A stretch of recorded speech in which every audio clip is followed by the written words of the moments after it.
Pahalgam incident کا پہلا fall out, سب سے امپورٹنٹ فال آؤٹ وہ یہ ہے کہ اس نے کشمیر پر انڈین نیریٹو کو تہز نہز یا کرش کر کے رکھ دیا ہے۔ کشمیر ایک بار پھر پوری دنیا میں دو نیوکلیئر پاورز کے درمیان فلیش پوائنٹ بن چکا ہے۔ کشمیر کی کنٹروورشل حیثیت پوری دنیا میں ایک بار پوری قوت سے چپے چپے پر ہائی لائٹ ہو رہی ہے۔ مودی رجیم کا یہ دعویٰ دم توڑ چکا ہے کہ اگست 2019 میں کشمیر کا اسپیشل اسٹیٹس ختم ہونے کے بعد وادی میں آل از ویل، نارملسی آ چکی ہے۔ جموں کشمیر آج کھل کر کے سانس لے رہا ہے۔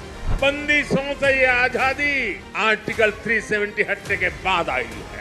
پوری دنیا کا میڈیا، کوئی نیوز پیپر، کوئی نیوز چینل، کوئی وائر سروس ایسی نہیں جو انڈیا کو بار بار یاد نہیں کرا رہی، بلکہ پوری دنیا کو یاد کرا رہی ہے کہ کشمیر ایک ڈسپیوٹڈ ٹیریٹری ہے، 3 جنگوں کے باوجود ایک unresolved issue ہے۔ Kashmir is claimed by both India and Pakistan in full and has seen a decades-long insurgency against Indian rule that has claimed tens of thousands of lives. For decades, this region has been contested, claimed by both India and Pakistan. Armed groups have fought there, some pushing for independence, others for union with Pakistan. India کے مختلف شہروں میں زیر تعلیم Kashmiri students کو شدید harassment کا سامنا ہے، وہ اپنے کمروں میں بند ہو چکے ہیں۔ یہ ہم نہیں کہہ رہے، یہ انٹرنیشنل میڈیا کہہ رہا ہے، یہ نیو یارک ٹائمز رپورٹ کر رہا ہے۔ اتراکھنڈ، پنجاب اور اتر پردیش میں کشمیری طلباء کو تشدد کر کے ان کے ہاسٹل چھوڑنے پہ مجبور کر دیا گیا ہے۔ اگر انڈیا میں اینٹی مسلم سینٹیمنٹس کی وجہ پاکستان اور کشمیری ہے تو کیوں نہ کشمیر کا ڈسپیوٹ حل کر لیا جائے؟ The time has come to write a new chapter in the history of our relationship. ہم ہندوستان کے ساتھ اچھے تعلقات چاہتے ہیں، ہم دوستی چاہتے ہیں۔ شانتی کے پریاسوں کے لیے میں خود لاہور چلا گیا تھا تاکہ ایک شبھ شروعات ہو۔ پاکستان اور ہندوستان کے تعلقات اچھے ہوتے ہیں تو یہ بر صغیر کے لیے بہتری ہے۔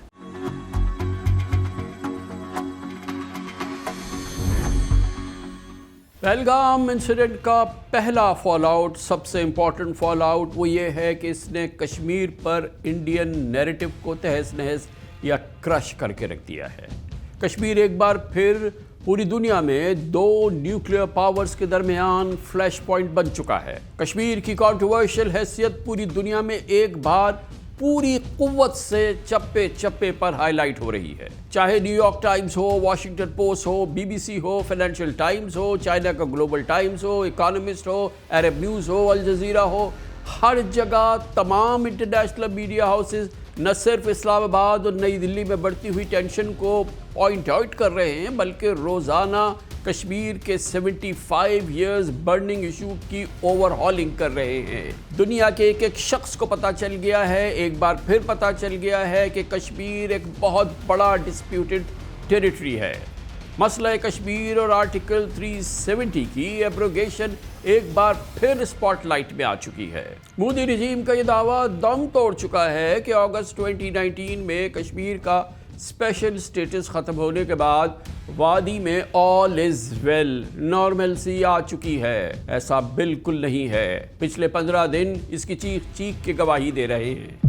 کیا یہ ویڈیو آپ کو اچھی لگی؟ ابھی سبسکرائب کریں اور بیل آئیکن پہ کلک کریں۔ ایسا لگ رہا ہے کہ جموں کشمیر میں زندگی نارمل ہونے کا انڈین کلیم پچھلے 15 دنوں میں شیٹر ہو گیا ہے۔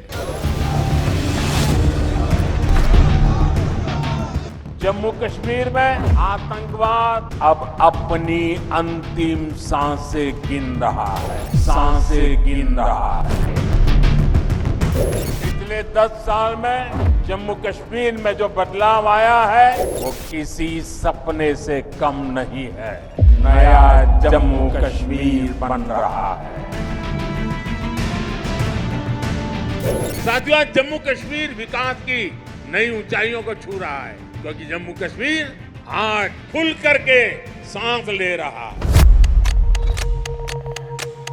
پوری دنیا کا میڈیا، کوئی نیوز پیپر، کوئی نیوز چینل، کوئی وائر سروس ایسی نہیں جو انڈیا کو بار بار یاد نہیں کرا رہی، بلکہ پوری دنیا کو یاد کرا رہی ہے کہ کشمیر ایک ڈسپیوٹڈ ٹیریٹری ہے، 3 جنگوں کے باوجود ایک unresolved ایشو ہے۔ واشنگٹن پوسٹ نے کامنٹ کیا ہے کہ کشمیر انڈیا اور پاکستان کے درمیان بٹر رائیولری یا تلخ دشمنی کا مرکز ہے۔